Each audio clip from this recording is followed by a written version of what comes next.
Thanks for listening to the Lunch and Learn with Dr. Barry, here to help educate, motivate, and put you on the right path to take control of your health through weekly discussions on topics in the medical field, public health arena, and in your community. And now your host, Dr. Barry.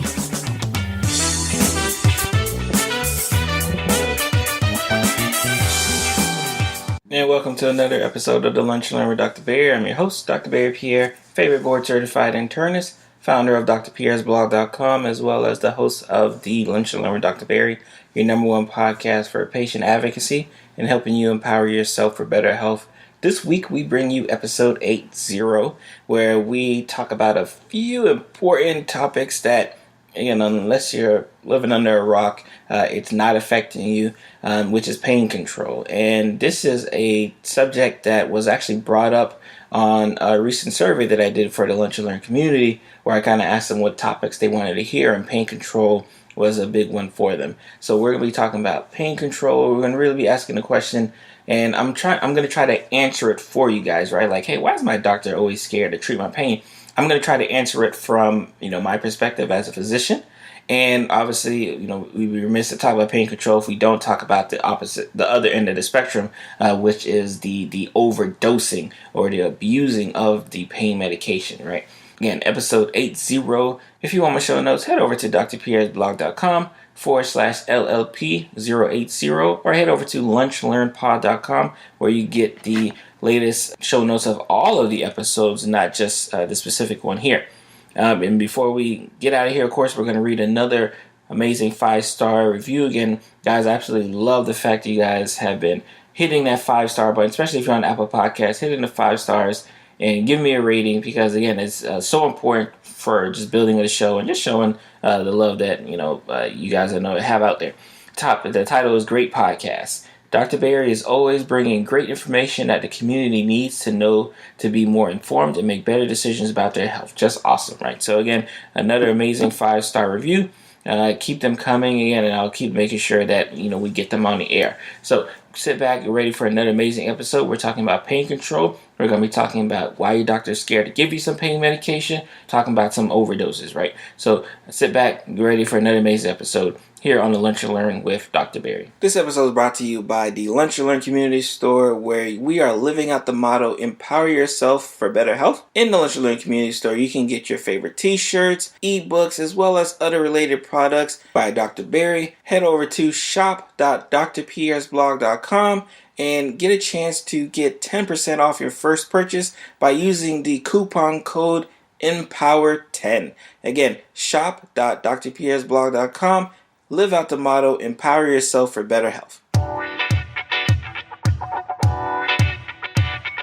Hey guys, Dr. Barry here. So today I'm going to be hopefully answering the question for all physicians out there, right? Like why we don't like dealing with pain medication and prescribing pain medication, and why you are having so much trouble finding someone who's willing to do so, who isn't really a quote-unquote pain management specialist, right? And again, I hate to say quote-unquote because that actually is a fellowship-trained physician, right? Like they've done additional years, stress that, years of training just to focus on people's pain.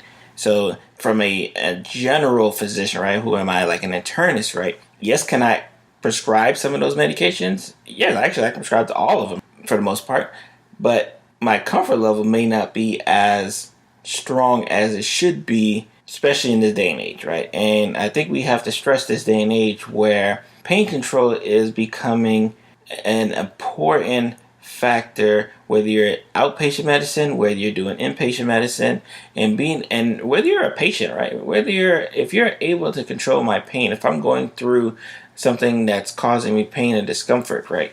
I want to go someone who can take care of it. And more people, my patients, are finding difficulty finding someone who is willing to take care of their pain. And, there's for obvious reasons, right? And I'm going to be trying to delve into some of those reasons during today's podcast. But I'd be remiss, right? Again, I did a survey last month, and one of the questions was like, hey, can you talk a little bit more about pain control? And most importantly, again, especially for those who know, I'm a fan of hip hop, right? And a hip hop artist recently just died by the name of Mac Miller, right? And he's another person in a long list of people who are dying from opioid overdoses. And this is something that whenever I see it, right, like, of course, there's a lot of mixed reactions, right? But the most important thing I wonder is like, wow, I wonder if it was a prescription for a pain medication that they were just taking after surgery that started it all, right? Like, I always want to know what was the starting point. Because what we're seeing is a lot of people, especially those who are dealing with opioid dependence, dealing with opioid abuse, who are suffering the ultimate demise, right? A lot of times it starts out with just one prescription. And I ask myself, like, especially, again, I haven't been out of residency too long, right? But I've prescribed a number of controlled medications. I always wonder, like, wow, is this a prescription that may make that person become addicted 5-10 years down the line, right? That's always a concern for mine, because again, I'm always worried about my patient. As always, like, even if I know what they're going through is definitely causing pain, definitely causing discomfort, right? There's always that fear that, like, I may be the physician who causes my patient to be addicted to opioid medication. And I think that's a big fear that I think our patients, right? Our patients don't necessarily understand when we say, you know what, no, I don't prescribe that medication. No, I don't deal with that type of medication, right? Because when we started medical school, when we started the journey to become a physician, right, none of us started with the goal of, hey, you know what, I want to get all of my patients hooked on this medication that's going to cost them time, that's going to cost them money, and it may cost them their life ultimately, right? None of us signed up for that. But we're dealing in an age where a lot of our medications that are out there to treat the pain, that are out there to treat anxiety, out there to treat stress, right, can cause just that, right? So this is where we kind of meet down the lines, right? And I know, especially in the lunch and community, I know we like to start out with the facts, or with some numbers, just to get an idea of where we're at from as a society, right, in regards to opioid and opioid overdose and opioid everything, right? So again, these are from the CDC. I will put a link in the show notes for it so you can get to it yourself. From 1999 to 2016, right, we've had more than 630,000 people die from drug overdose. Around 66% of the people dying from drug overdose in 2016 was due to opioid. So 66% of more than 63,000 drug overdose deaths in 2016 was due to an opioid medication, right? So again, this is your Percocets of the world, your Vicodins of the world, right? These are like the quote unquote the starter drugs, I like to call it, that propel patients to end up needing stronger and stronger and stronger until the ultimate demise. In 2016, the number of overdose deaths involving opioid medications was 5 times higher than it was in 1999, right? So again, I want to stress this, right? So we know from 1999 to 2016, we've had about 630,000 people die just from drug overdoses, right? So this encompassing drug overdoses. And the year 2016 alone, 2/3 of that was due to opioid medication in one way, shape, or form. And we are at this point in 2016 prescribing opioids at a rate 5 times higher than we were in 1999. And if this doesn't tell you, right, so again, you know, I know we've kind of sprawling out in the year, right? On average, 115 people, and most importantly, depending on especially my USA listeners, right? First of all, I want to give a little shout out to all my worldwide listeners. I was checking my stats the other day. I've got people in France who listen to me, people in Germany, Canada, like all these like different countries, like, so absolutely amazing for you guys listening. But anyway, in America, right, 115 Americans die from opioid overdose every single day. 115, like that. If these little numbers don't, you know, get you about your seat, right, and you say, oh, like, I did not know it was like serious, like that's where we're at, right? And contrary to popular belief, right, ever since 1999, right, ever since 1999 when they really started looking at these numbers, opioid, the prescription ones, were always the highest killer, right? In terms of cause of death, right? They were always the highest. It wasn't actually until 2015 that synthetic opioid medications, and that's where your fentanyl and those types of medications, you know, ones that are man-made, took over as the top leading cause for opioid overdoses, right? But it's always been your Percocets, your Vicodins of the world that have been a primary cause of the rate of deaths and opioids, right? So again, we hate to start this stuff gloomy, right? But I think I wanted to make sure we're giving a background, especially for my legendary community listeners who may be suffering from some pain, maybe suffering from discomfort, maybe just had surgery, maybe just went into an accident, had an accident, and now it's time to get medication to control their pain. And the common medications such as Tylenol, common medications such as Advil, ibuprofen, those medications just aren't strong enough to deal with the pain you're dealing with. But now when you go to your doctor, you're running into this roadblock. You're running into this huge wall of someone saying, you know what? Yeah, I don't do that type of medication. I can't prescribe that medication. Or even if they do prescribe that medication, they're not prescribing you enough. It's not enough to control it. It's not enough to, last for a week, 2 weeks. All of these different things here, right? And again, I have my own personal caveats, right? Just speaking to a friend of mine, a colleague today, who talked about, especially in America, right? We live in a society where we want to be pain-free, right? We're not used to having to deal with pain, right? So we're in a society where we wanted to live pain-free. So what happened reflexively is obviously, I work in the hospital, right? But I always got time to put them out there, right?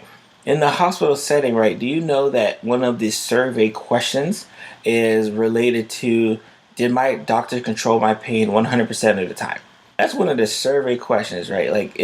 And this is one of these questions that they use to not only survey these hospitals, but determine if these hospitals are getting good customer service ratings, which can affect how much the government will pay them, right? Think about that, right? So the hospital says, hey, my goal is to make sure my money that I get from the government doesn't get cut. So if the goal is to make sure that doesn't happen, what am I going to do? I'm going to make sure the patients who are in my hospital, pain is always well controlled, right? You have this society, right? It's really a society issue, right? But it's really kind of backed by the surveys, backed by government regulations that say we need to be pain free all the time. So then they come into your office and they need a new refill of their medications, but your doctor saying, I don't prescribe that medication. You got to go to a pain management specialist, prescribe that medication. But because every doctor in town is saying, hey, you got to go to a pain management specialist to go to get your medications, now it takes you 2 weeks, 4 weeks, 6 weeks, 8 weeks just to get into that pain management specialist office. So again, and you can kind of see where the log jam begins to occur, right? And if you're a patient, right, you just want your pain controlled. Here you are, you can't even get your pain controlled because no one wants to give you pain medication for it, right? Everyone's scared. And I was on a podcast, On Air Advocate, where I talked about opioid, the epidemic and overdoses, and kind of a little bit what we talk about today. And I remember, again, I was a resident during this time where they passed laws that really restricted the amount of medications you can give, and seeing just almost overnight people coming into the hospital with opioid withdrawals, right, or opioid overdoses, right. Almost overnight it happened, right? So it's not a surprise, right? It wasn't a shock to me when I see the numbers that I see now in 2018, right? When I see the attitudes that there is now in 2018 regarding opioid and opioid abuse, right? Because, we kind of set them up for failure, right? We, especially as the physicians, right? We gave them the medications, right? When it was easy to give the medications. And then when the government started turning around and started looking at these numbers and saying, hey, we need to crack down on this, all of a sudden we turn our backs on these patients who are in pain, right? And I think that's one thing that kind of gets pushed to the side, because I hear my residents all the time talking about, this patient's drug seeking behavior. Most importantly, you gotta understand the body's gonna react as if it's in pain, right? There's nothing that a person can necessarily do. Now, of course, we want to say, yes, they're dependent on the drug. Yeah, they're dependent on the drug, but it's not them, it's their body, it's the chemical reactions, right? It's their brain literally saying, hey, that pain medication is not in your system, so I'm about to make you hurt until you give me back that pain medication, right? That's the same thing with cigarettes, right? We never say a person's tobacco seeking, right? It's a person's tobacco abuse and should stop smoking, right? But it's the same type of process where the body says, hey, you haven't had a cigarette since breakfast, right? And if you don't have a cigarette right now, I'm gonna make you go crazy. So what does this person do? They go and get the cigarette. Same thing with alcohol, right? Hey, you haven't had a drink in a day. If you don't get a drink in a day, I'm going to make you very sick. So what does the person do? They go, get something alcoholic to drink, right? Same thing with these opioid medications, right? Your body's in pain. Your body's in uncomfortable. Your body is in a non-optimal state. And they know the only way they can get back to that state that it's looking for is if it gets some pain medications, right? So there you go. You go back to your doctor's office, you try to get this pain medication, and now your doctor doesn't want to give it to you. And that's the side, right? Like I want to say, especially from a physician, right? Like from a physician aspect of it, I think there's a sense of empathy, right? There's a sense of, I don't want to be the physician who makes you addicted to this medication here, right? And so even though you just had surgery, right? Even though you just got into a bad car accident, right? And even though your X-rays and everything objectively is telling me, yeah, this person is likely in pain, I don't want to treat you, or I'm going to undertreat you, right? Like that's a very important concept, right? The concept of not getting enough treatment, right? Especially when we're dealing with pain. Studies have shown that, especially in African Americans, we can go in with the same complaints, as our Caucasian patients, right? And we'll receive less referrals for pain management. We'll receive less, medications. We'll receive lower strength, like same symptoms, same everything, like everything to the T, but we're still undertreated, right? And that's what happens, right? So you have your physicians, right? You have your doctors, right, who are just scared to treat your pain medication, right? Because they're empathetic, right? They don't want to be the person who causes you to go in overdose state, right? They don't want the prescription I write today be the reason why someone calls me from the hospital and say, hey, your patient overdosed. And then number two, right? And again, this is more superficial thing about themselves, right? In ourselves, I should say, is they don't want to get sued. Because again, if I get sued, right? Like if something ultimately happens to you, right? And again, it doesn't have to be as far as death, but if something ultimately happens to you, you know what? They start looking back. They start saying, wow, how much pain medication were you prescribing this patient, right? And what were you doing to make sure it didn't get to this case here, right? I can tell you, I'm living in the state of Florida now. In the state of Florida, even though I've already had my DEA license, I'm already approved to prescribe these medications. In the state of Florida, I now have to take another test, just educating me, saying, hey, Dr. Barry, we just want to make sure you know how to prescribe your medications, while also saying, here are some new rules, right? Here are some new rules that you have to follow if you want to keep prescribing in our state, right? Like, so it's gotten to the point where the government is stepping in and saying, hey, you know what? We're going to mandate these physicians to have to do all of these steps, right, before they prescribe opioid medications, right? We're going to make sure that that's getting done, right, because we don't think it's getting done. And if we don't think it's getting done, we don't know who to hold responsible if something ultimately happens in the wrong case, right? Like if a person overdoses, ends up in the hospital, right? If a person overdoses and ends up dying, we don't want to be responsible for that, right?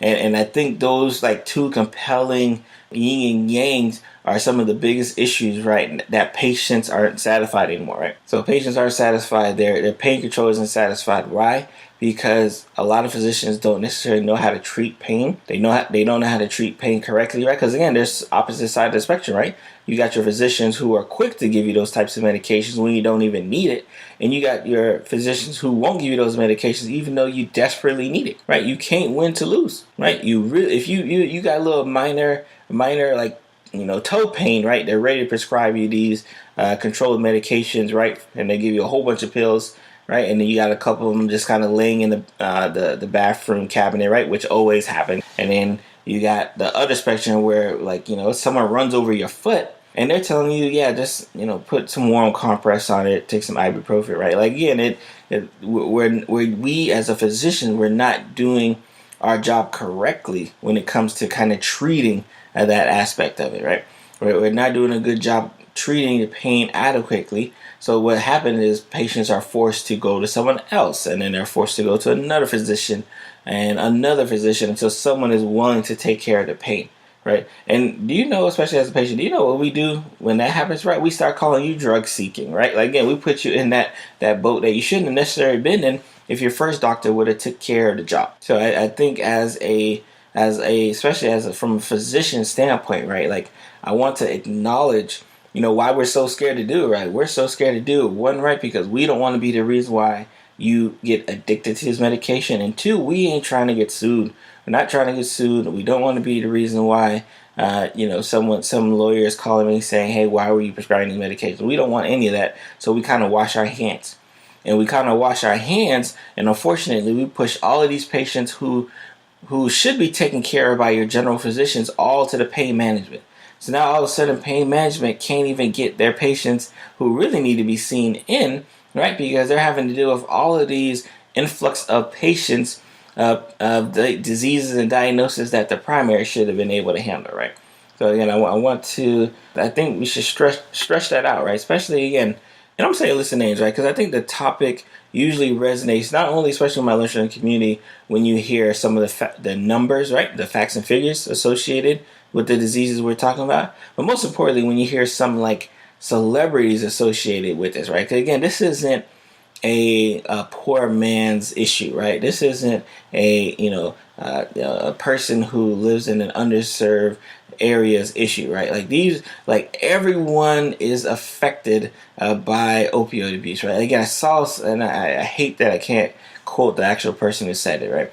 But it was because I'm on Twitter, right? So someone said on Twitter that opioid abuse and opioid overdoses don't have a tax bracket, right? Which means it doesn't matter how much money you're making or how little money you're making, right? You could still suffer from these same issues, right? So let's just, again, I just want to read off a list of names of people who have suffered from opioid abuse and opioid overdose resulting in death, right?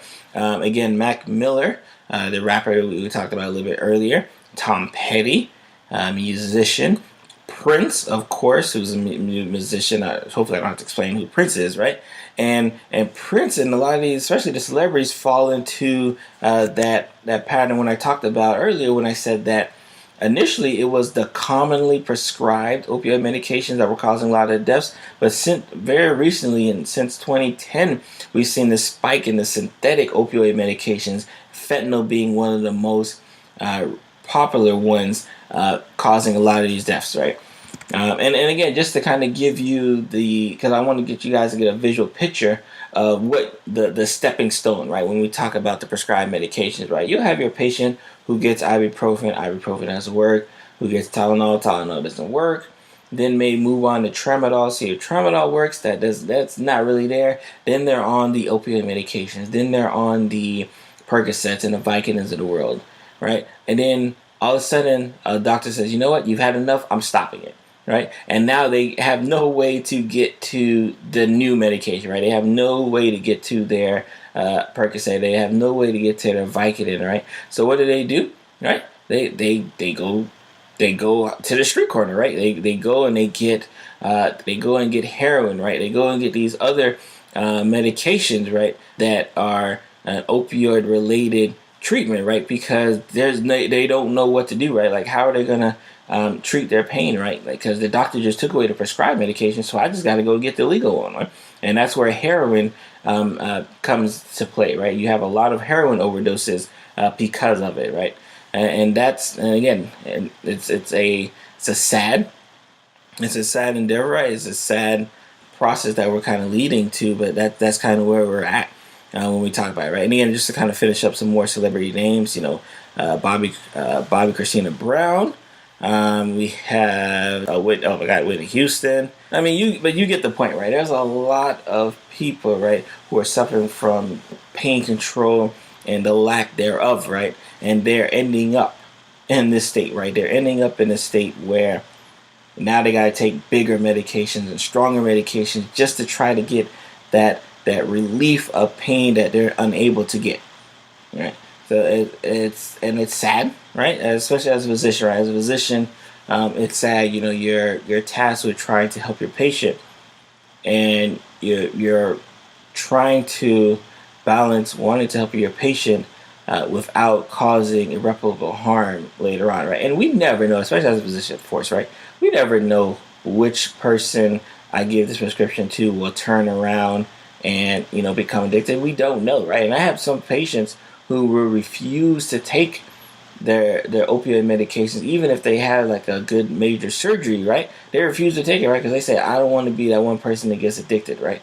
And unfortunately for me, I can't be like, oh, don't worry, it's only one time, you won't have to worry about it, right? Because sometimes that's all it takes. Right? Sometimes when you have medications that the gateway type medications that physicians prescribe, sometimes all it takes is getting that one prescription and then changing their whole life. So again, I think I want to end today's episode with just a clip, right, of Mac Miller's song 2009, right, where he kind of talks a little bit about pain and struggle, right, because I think it's important, here as a physician, right, to understand that your patients are going through some things, right, and sometimes these medications are the only things that help them get to the next day. Right. Unfortunately, as the numbers have shown, right, we're having a lot of people who aren't making it that next day. Right. You have a lot of people who are having untimely deaths because of the medications that they use to try to decrease their pain, decrease their burden, decrease their stress. Right. So again, very somber. I don't want to say somber episode. Right. Very informative episode on pain management, on why your doctor's scared to control your pain. And hopefully you learned a little bit from it. If you have any questions and concerns, feel free to hit me up either on Twitter, either on my Facebook page, either in the private group as well. Ask your questions. That's what we're here for here with the Lunch Learn community. And I'm going to see you guys next week. You guys have a great and blessed day. But I don't need to lie no more. Nowadays all I do is shine, take a breath and ease my mind, yeah. She don't cry no more. Tell me that I get her high, cause an angel's supposed to fly. I ain't asking why no more. I know I take it if it's mine, I don't stay inside the lines. It ain't 2009 no more. I know what's behind that door. Okay, they ask me what I'm smiling for. Yeah. Because I never felt this high before. It's like I never been alive before. Yeah. I'd rather have me peace of mind than war. You see me?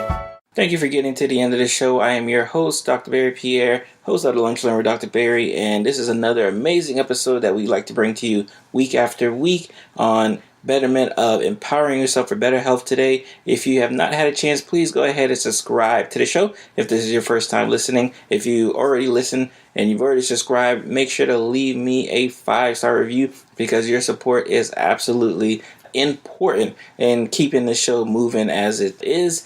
And if you have not had a chance and you want to check out today's show notes, always head over to lunchlearnpod.com. That is lunchlearnpod, all in one word, .com, and you can get the access to my show notes for every single episode, but especially the one you just listened to. And I'm going to see you guys next week. You guys be blessed. Bye.